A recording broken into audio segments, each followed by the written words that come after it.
now that I have the 85 Softail off the lift, I'm going to go back to this old Panhead. This is my dad's bike.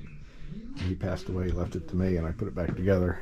This is actually the first time it's on this lift. When I put this back together, it was pretty much on top of milk crates and, you know, my floor. Since I moved, I've got this lift. I need to do some things on it. Since in the last 4 years, I've driven it around. My battery died. I'm back now. The batteries for these GoPros don't seem to last anymore. I've even bought replacements, but you put them in, they're like 15 minutes, maybe a half hour, and they're dead. So I'm trying to get through this quick. Long story short, there's a few things I need to look at on this bike. Number one is this movement here. It's pretty excessive when you're out on the road. I do have new bushings. Last time I tried to replace these, I couldn't get them out, so I need to put them on the press, which means taking a triple tree off, which means cutting the wiring. When I put this together,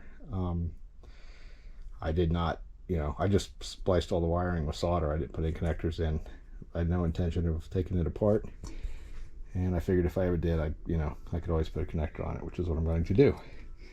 That's one thing. The other thing is I'm going to replace these bars. I bought a set up in Washington, PA. They're in a lot nicer condition. This is really loose. The throttle on the new set of bars actually is much tighter, and it even has the original horn switch, which is kind of a bonus. It does not have an on-off switch. This is an aftermarket junk. Maybe I can find something that's useful online to replace that with. But the real reason for putting it up on the lift is I need to drain these tanks. I need to get the cream, or whatever they call that stuff, out of there. So years ago, I guess, my father had this bike painted. At least he had the tins and the tank painted. I don't know if he had the insides lined at that time, but very quickly after I put the bike together, and started riding it around, that started peeling off. So last summer, my son and I were out riding, and he was riding this bike, and it just kept stalling out on him. What we found after continually stopping and kicking the bike over was the fuel filter here. He had no fuel in it, completely empty. So we come over here to hit it with the thing, it would start to fill up again. You go, okay, and then all this little floaters.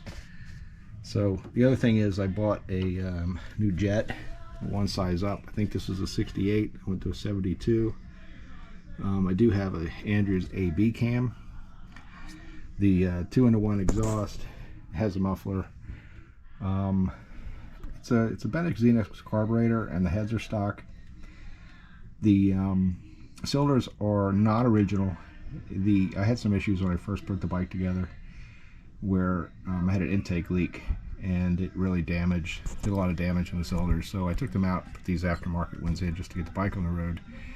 Had them fitted with new pistons. I figure if I'm ever going to restore this bike back to factory, or at least back to original-ish, I can take the original cylinders, have them re-sleeved, because they're pretty much at max. It's one of the reasons why I just replaced them. So I need to take care of that, drain the fuel system, flush it out. I need to take the tanks off. I need to clean them out, try to get as much of that cream out of there as possible. I have some suggestions that I found, acetone, BBs, all kinds of different things, throw rocks in there. I haven't really decided which way I'm going to go yet. And otherwise, I guess just go over the bike from front to back, make sure things are tight. I haven't really taken a wrench to it, probably the last 5 or 6 years. Certainly since I moved, I haven't really touched it.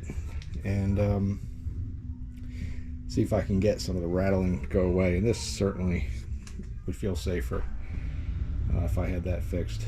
And maybe I can do something with the front brake too. It's a drum, which is a cable drum. The rear, it's the juice brakes, but I have the mousetrap here for the clutch. I have the juice brakes in the rear. This is all rebuilt. They actually work pretty well, so I can stop. It's just that the front brakes don't really do much. In any case, that's my plan for this, and hopefully, when the weather gets nice, my son and I can take this out with the new jet. We can take this out. I Right now we got a lot of snow out there, but this needs to get back out on the road so I can see how it's performing. Whatever other tweaks I got to do. But that was a different video, and so here we are. Stay tuned.